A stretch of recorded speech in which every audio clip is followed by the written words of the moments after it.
बारिश बरस रही हो तो खोल देनी चाहिए कमरे की तमाम खिड़कियां और याद करना चाहिए उस शख्स को जिसे याद ना करने का अहद कर चुके थे। बारिश बरस रही हो तो खींच लेना चाहिए साथ से गुजरती हुई उदासी को अपनी छतरी के नीचे, चूमना चाहिए उसे उस लड़की की तरह जिसे तुम नहीं चूम सके थे। हम लोग जो कराची में दोस्त हैं नसीर नज़्म कहते हैं तो उनमें से जैसे मुझे ये लगता है कि पंजाब की नसीर नज़्म कुछ मुख्तलिफ है, लेकिन साहिर शफीक की नसीर नज़्म देख के ऐसा लगता है कि ये इनकी वेव लेंथ हम जो दोस्त हैं उनसे बहुत करीब है, या शायद ये इस वजह से है कि कोई भी अच्छी नज़्म होती है कहीं भी तो ऐसा लगता है कि ये नज़्म जैसे ऐसा लगता है कि मैं खुद कहना चाहता था या हम खुद कहना चाहते थे, उससे एक किस्म की यगानगत महसूस होती है। साहिर शफीक से कभी नहीं मिला। मेरे ख्याल में किसी भी अदीब या शायर से मुलाकात उसके काम या कलाम की सूरत में ज़्यादा मुफीद रहती है, और जब हम साहिर शफीक की कुतब का मुतालिया करते हैं, बिलखसूस उनकी नसीर नज़्म को जब हम पढ़ते हैं तो हमें इदराक होता है कि ये वाकई एक ऐसा शायर है कि जिसकी असलूब, प्रेजेंटेशन और मौज़ूआत के साथ साथ जो क्राफ्ट के मामलात हैं वो बड़े मजबूत हैं। मैंने जब इनकी नज़मों को पहली मर्तबा पढ़ा तो मैं हैरान रह गया। तो पहले भी बहुत सारे लोग हैं, बाद में भी बहुत सारे लोग, खुद मेरा भतीजा यासिर गौहर और बहुत सारे नौजवान ऐसे हैं कि जिन्होंने नसरी नज़्म में बड़ा नाम कमाया है और अपने ढंग और उसलूब से नए नए रास्ते निकाले हैं। लेकिन मैं उन सबको यही कहता हूं कि अगर आपने नसरी नज़्म की सिम्त से कोई काम लेना सीखना है तो साहिर शफीक को पढ़ो।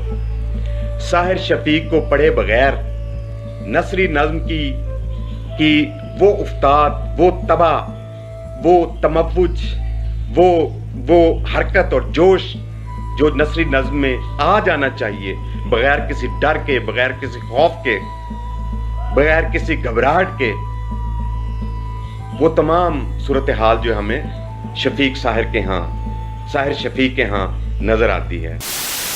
इसको हम फॉर्म कहेंगे या ये अभी वो तहरीक का एक हिस्सा तो नहीं, अभी तहरीक तो नहीं है, लेकिन वो जो इसका जो आगाज़ हुआ था, एब्सर्डिटी जो है ये इसके इजहार के लिए सबसे मौजू जो जेंडर है, सिंफ है, वो नसरी नज़्म है। अभी नसरी नज़्म के बारे में कहा जाता है कि ये शायरी नहीं है। ये एक वक्त था कि मैं भी इत्तेफाक करता था, लेकिन बतदरीज जब इसमें तजुर्बात हुए और नए नए मज़मून आए और उनको इज़हार के तरीके बदले गए तो ये और इसमें क्रिएटिविटी, तख्लीकियत के नए पहलू आए।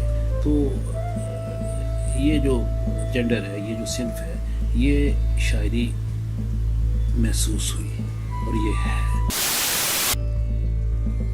साहिर शफीक की नज़मों का मजमुआ खुदकुशी का दावतनामा में शामिल नज़में मौत की तरफ गामज़न है।